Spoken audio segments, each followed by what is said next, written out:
Hi guys, Amina байна. Замын саяхан Хонконг, Шанхай, Таиландаар 3-7 хоног аялаад ирсэн. Аяллахаа дурсамжуудыг цоврал влог болгож оруулъя гэж бодлоо. Энэ влогуудаараа би ямар Airbnb-д орсон, хэрэг мөнгө зарцуулсан, ямар хоол идсэн, юу хийсэн талаараа дэлгэрэнгүй хуваалцсан байгаа. Тэгээд та хэд таалагдана гэж найдаж байна.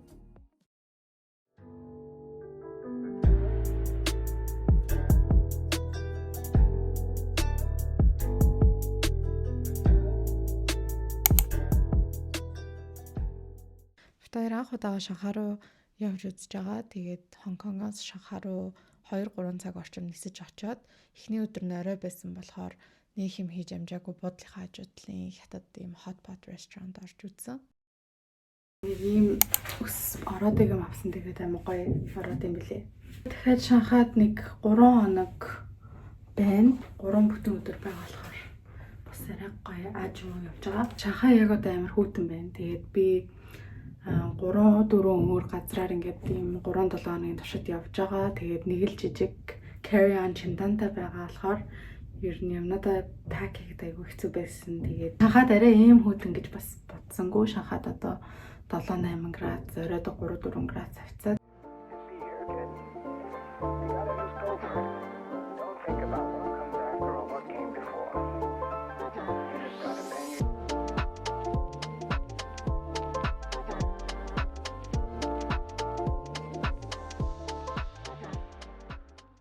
Эхлээд болохоор East Nanjing Road-оор алхаад агуугаа шинэ жилийн уран амьсгал орсон байсан болохоор тэрүүгээр ер нь гоё явж үзсэн. Ямар амар зарой чадах. Би саяны 18 юанаар орлоо. Тэгээ оройн Christmas market орох гэсэн чинь миний WeChat-д ингээд код нь ирэхгүй. Тэгээ билетийг авч чадахгүй, орж чадаагүй. Тэгээд мэдээж хүн болгоны очиж үзэх хэвээр The Bond гэдэг газар, The Bond гэдэг юм болов? Bond гэдэг юм болов? Мэдгүй юм арчсан тийш очиж үзсэн. Энэ тал нь болохоор хуучин Шанхай, тийшээгаа шинэ Шанхай, тэгээд энэ тал руугаа болохоор хуучин Шанхай гэж явдаг юм шиг байна. Хонконг явж үзсэн чинь ингээд Английн колони байсан болохоор тэр одоо нөлөө нэг их байсан шүү дээ. Тэгээ Шанхай ч гэсэн ер нь бол Хонконгтой ингээд айгүй тийм төстэй санагдаад тэгээ судлаад үзсэн чинь 1842 оноос эхлээд 2-р дайн хүртэл Англи, Америк, Франц, дараа нь Япон тусгай удирдлагатай тийм бүсүүд ер нь бол байгуулж байсан юм билээ. Тэр бүсүүдэд ингээд тухайн гадаад улсын хуулиар захирагддаг, одоо шүүх, хотын захиргаа гэх мэт ингээд ийм зүйлстэй байсан юм билээ. Тэрнээс нь болоод ч юм уу ер нь бол Хонконгтой төстөөдөө санагдсан. Ер нь бол ингээд хараад үзсэн чинь 2 дахь хоногийн дандаа ингээд заавал очих хэвээр одоо тийм аялал жуулчлалын тийм газруудаар явсан юм байна. Оройдоо U Garden орж үзсэн. Ингээд амар олон хоолны газрууд гэдэг юм байна. Энэ нөгөө нэг шүлтэй байна ш. Хүмүүс очиж байгаа дэр нь очих гээд байгаа албаар. За минь.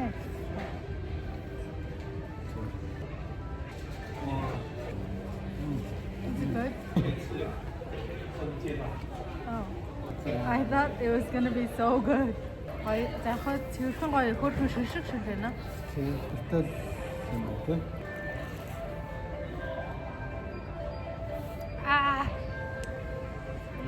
Нэг юм чихэрлэг сони юм. Шарсан мантан бод. Хоол идээд бүр даарха болж ш. Би энэнд амар дуртай.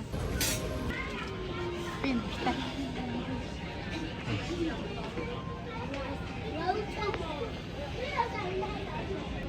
Ай. Баатало. Хүмүүс очих хэвээр айгуу гоё жижиг дэлгүүрүүдтэй, гоё сонирхолтой хоолны одоо жижиг газруудтай нөгөө гэрэл ингээд хасгаараа айгуу гоё тийм уур амьсгал орсон байт юм билээ. Тэгээ ер нь бол заавал ийшээ очиж үзэх хэрэгтэй юм билээ. Гоё хоолыг бас туршиж үзэх хэрэгтэй. Миний дуртай Тэнэ Мэйогийн уурт гонцгой байт юм байна. Би нэг Японд хотод байнга иддэг. Өглөө болгоно нэрийг иддэг гэсэн. Бараг гоё өмнө нь харж байгаагүй зөндөө юмнууд байгаа. Энэ айгу алдартай юм шиг байгаа. Сүү юм болов? Энэ 2000 төгрөг.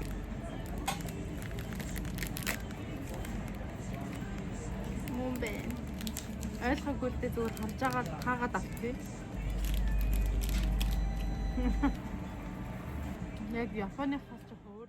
3 дахь хоногийн өглөө болохоор convenience store-ороо мэдээд тэгээд Starbucks Reserve Roastery орж үзсэн. West Nanjing Road дээр ирсэн. Тэгээд энд бол айгүй гоё дэлгүүрүүд ихтэй. Бас арай гоё хэсэг юм шиг санагдлаа.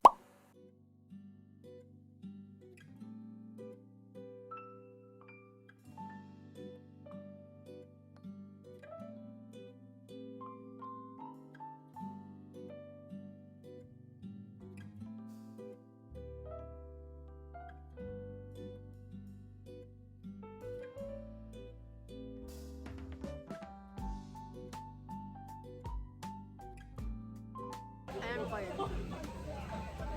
Вау. Энд нэм том Sephora. West Nanjing дээр буугаад алхаж байгаа гот юм зам байт юм. Шинээр нэгдсэн гэд би сая нэг хүний ярианаас сонссон. Ийм нэг годамжээ. Хөөрхөн годамж штэ тий. Хоёлаа барыг нөгөөтгөндөө ирсэн юм шүү. Тий.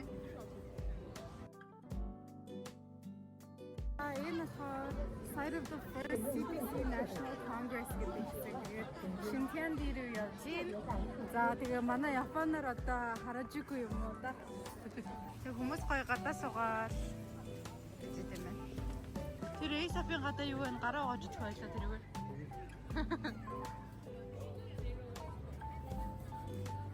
Гоё нэртэж шүү. Гасаалтай хүмүүс бүр оочлоо. Энэ бол зүгээр амар тийм fashion hotspot юм. Амар том очтой.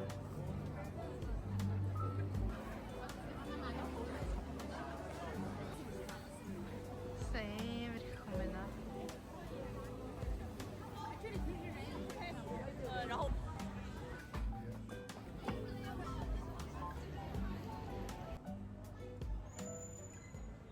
Xintiandi орж үзсэн. Тэгээд энэ газар бол бүр яг тийм fashion hotspot газар байсан. Айгүй их хүнтэй байсан. Гэхдээ магадгүй бас шинэ жил ойртох гээд айгүй хүнтэйсэн байж магадгүй. Тухтаа яг дэлгүүрч орох боломжгүй. Гэхдээ бас ингээд зүгээр юм авахгүй ч гэсэн тэрүүгээр ингээд гоё алхаад хүмүүс ямар амьсгалыг мэдрээд чанхад амьдэрдэг хүмүүс нь бүр айгүй гоё хувцалтай юм билээ. Айгүй тийм fashion hotspot юм шиг санагдсан энэ газар. Дараа нь Din Tai Fung гэдэг хоолны газар орж үзсэн. Тэгээд энэ хоолны газарт бол заавал орж үзэх хэрэгтэй мөлий. Баншинд бол тийм ч дуртай биш мөртлөө яг энд орж үзснээс хойш би одоо хүртэл ингээд ийм амар гоё шилтэй тийм баншидмэр санагдаад байгаа. За руу ингээд явбал ер нь бол заавал энэ хоолны газар орох хэрэгтэй. Shaomai. Энэ болохоор custard bun.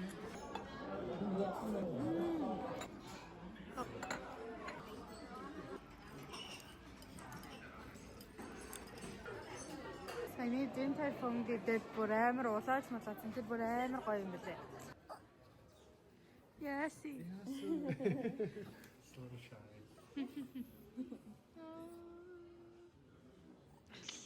Дэшин гарыг гэжлээ. Бодгоолээ. Гоё. Гаднаас нь хараад. Тэгэл гоё. Яцинда. Тэгэхээр яг Шанхайгийн тийм гоё шинэ хэсэг юм шиг байна.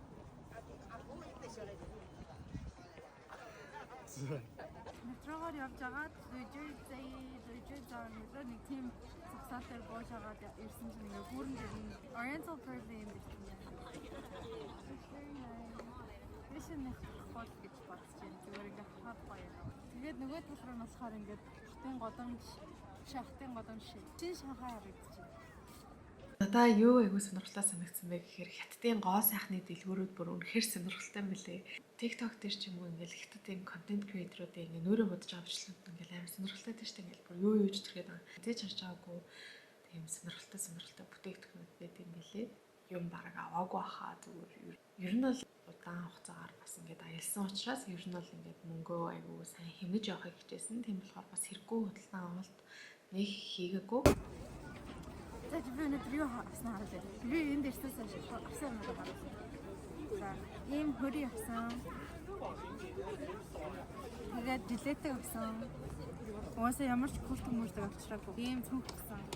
Тэгээд энэ талаараа ингэж онгоогоод нөгөө талаараа бас онгоод. Энэ цүнх хөрхөн мөн. Хаагаас өөр одоо хятадын ингээд хот руу очиж үзээгүй учраас зүгээр Шанхай гэж яриад байгаа шүү. За тэгтээ ямар ч зүйл бүгдээрээ л тийм баг. Тэгтээ Шанхай ингээд надад юу нэг сонирхолтой санагдсан бэ гэхээр зүгээр кофе шоп ингээд зүгээр л кофе шоп биш. Хүнд ингээд гоё мэдрэмж мэдрүүлэхээр тийм experience болгоцсон байсан нь надад бүр гоёсэн. Зүгээр л ингээд ороод кофе захиалаад авах биш. Ингээд тэнд ороод зүгээр ингээд гоё ингээд нэг тийм үзүүрээ үзэж байгаа ч юм шиг тийм ингээд бүр айгуу сонирхолтой байдлаар гоё зассан байдаг юм байлээ. Цайгаа энэ стрит юм уу? TV. So Kind of crazy, man. that's nice. Яга айгын харida. Чаги. Ямар дэлгүүрвэ гэдээ ороод ирсэн чинь bakery байна, coffee shop. Tart.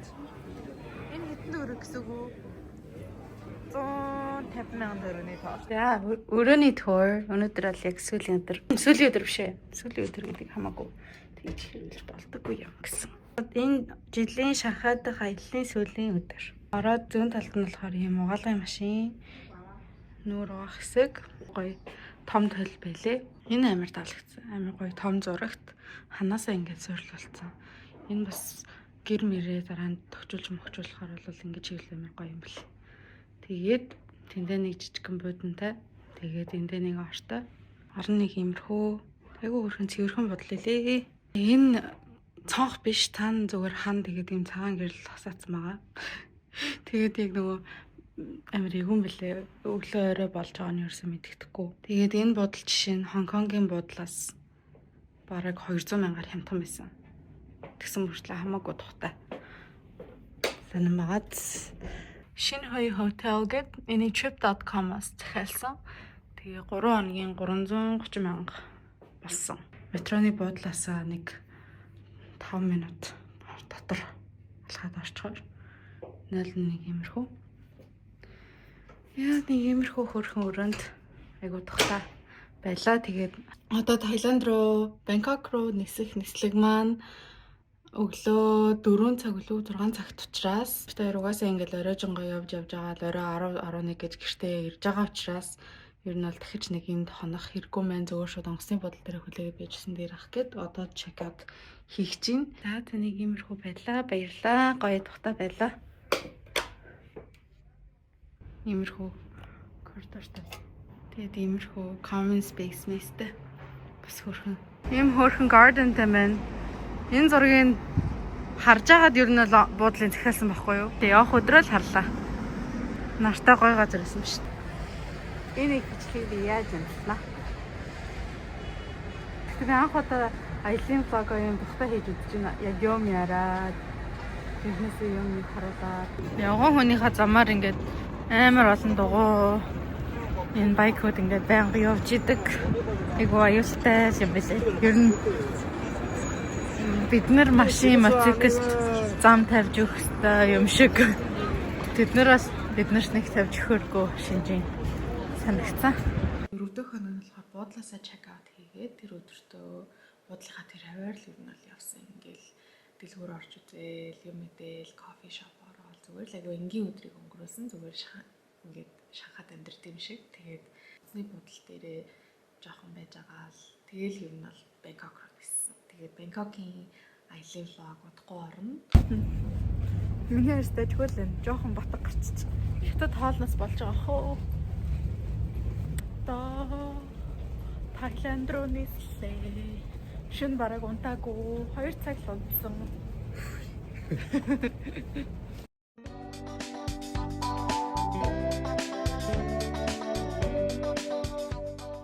За одоо би штэ Шанхай руу аялах жаа хүнд зориулаад жоохон тийм мэдвэл зүгээр юм бэлээ гэсэн юмнуудыг хуваалцъя. Төсвийн хувьд болохоор trip.com-аас буудлаа захиалсан. Тэгээд 3 шөнөний буудлын мөнгө болохоор 330,000 болсон. Тэгээд Хонконгоос Шанхай руу нислэг нь болохоор хүний 345,000 төгрөг болсон. Шанхайгаас Бангкок руу нислэг болохоор нэг хүний 330,000 болсон. Айгу эрт билетээ авсан учраас айгу дажгүйнтэй авсан. Таиландын аялын влог дээрээ би яг нийт одоо төсвөө бас хуваалцах сонирхолтой байж магадгүй хэрвээ тийм юм сонсомоор байвал бас доор комментаар бичээрэй. Тэгээд Шанхай 4 хоног байхдаа ер нь бол нэг хүний 400,000 төгрөг орчмыг зарцуулсан. Тэгэхээр хоногт 100,000 авцаа. Тэгээ ер нь бол яг сая миний хэлснээр би ингээд 7 хоног аялж исэн учраас ер нь бол хэрэггүй худалдаа авалт гэхээс илүү зүгээр л гоё тэр хотын соёлыг, тэр улсын соёлыг нэг гоё мэдрээл одоо юм мэдээл гоё тэрүүгээр аягүй их халахаал ингээл явсан. Би ер нь бол ингээд 14 онд л сүүлд ингээд ихтэд явсан. Тэгээ тэрнээс хойш ингээд бүр маш их хөөгцөн байлээ. Ер нь бол ингээд буудал ингээд зүгээр явж байхад ингээд хүмүүс нь ингээд уцруугаа харцсан ингээд шал өөр ингээд юм тийм дижитал амьдралд ингээд бүр орцсон ингээд уцаараа ингээд юм хүм захиалгана. Уцаараа юм захиална. Дэлгүүр оронгууд хүмүүс ингээд лайв хийж ингээд бүр ингээд шал өөр тийм дижитал тийм технологийн тийм шинэ ирэн үед ингээд очсон юм шиг тийм аягүй сонирхолтой юм бэлээ. Тэгээд одоо надад бас аягүй таалагдсан юм ингээд Alipay гэдэг ингээд дотооддоо хэрэглэдэг аппликейшнүүд нь бүр аягүй лаг хөгжсөн. Ер нь бол карттайгаа холбочих юм бол эсвэл Alipay дансандаа ингээд мөнгө одоо хийдэг тийм хөв хүмүүс бас байт юм билээ найдвартай. Гэхдээ миний хувьд болохоор ер нь бол Visa карттайгаа холбоод явсан. Тэгээд өндөр дүнтэй юм авахаар жоохон шимтгэл авдаг. Гэхдээ тэрнээс ш бусад бүх одоо жижиг сажиг одоо гүйлгээнүүдэд бол шимтгэлнийг авахгүй байгаа харагдсан. Тэгээд метро нь ингээд 1400-аас 3000 төгрөгийн хооронд байт юм билээ. Метро бол айгүй ойлгомжтой юм билээ. Тэгээд зарим мэдэх одоо шаардлагатай зүйлс гэх юм бол VPN татаад Wi-Fi руу ерөөсөө орж болдоггүй юм билээ. Тэгэхээр ер нь бол ингээд зүгээр юм eSIM авах хэрэгтэй юм билээ. eSIM авчвал VPN шаардлагагүйгээр зүгээр интернет орчдөг. Гэхдээ eSIM авахдаа айгүй гайгүй eSIM авах хэрэгтэй. Тэгээд би ер нь бол eSIM-үүдээ дандаа trip.com-аас аваад байсан. Айгүй хямдхан eSIM-үүд ер нь бол байдаг. Тэгээд дажгүй интернет ороод яваад байсан. Гэхдээ бас жоохон гацаж мацаал ингээл бас яг 100% гоё ингээд интернет руу орж чадахгүй л байсан л да. Тэгэхээр тэр нь бас нэг бодлын айгүй гоё амралт болсон. Бэлэн мөнгө ер нь бол нэг их хэрэглээд ахаа болсон юм байлээ. Мэдээж зүгээр тийм жижиг одоо хоолны одоо vendor ч юм уу тиймэрхүү газрууд бас тодорхой хэмжээний бэлэн мөнгө авч илээ. Гэхдээ ерөнхийдөө бол ихэнх нь л одоо шууд ингээл уцаараа QR уншуулаад Alipay-аараа шууд уншуулаад авчих юм байлээ. Ер нь бол айгүй амар. Тиймэрхүү юм бэлдсэн байгаа юм байна. Асуух юм байвал бас комментаар бичээрэй. Тэгээд энэ влог оруулах гэж нэлээд удажлаа. Миний бичлэгийг үзсэнд баярлалаа. За тэгээд subscribe дараарай. Бичлэгийг мань үзсэн зөндөх баярлалаа.